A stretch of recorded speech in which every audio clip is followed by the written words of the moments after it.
stalactites, le bruit des gouttes d'eau sur la roche. Au cœur de Paris, le public peut désormais déambuler dans une grotte sans pour autant descendre sous terre. À 2 pas de Notre-Dame, l'artiste JR, spécialiste en collage photo XXL, a transformé le Pont Neuf en caverne. Ambiance sonore créée par un ancien Daft Punk, structure gigantesque mais avec des variations de hauteur, rien n'a été laissé au hasard pour transporter les passants loin de Paris.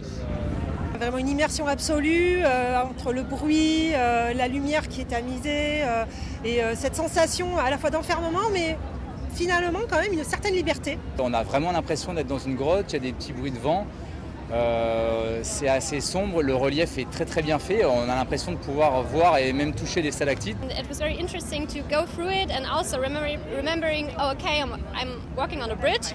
En 1985, le Pont Neuf avait déjà été emballé dans du tissu. L'œuvre du couple d'artistes Christo et Jeanne-Claude, aujourd'hui décédés, avait attiré des millions de visiteurs.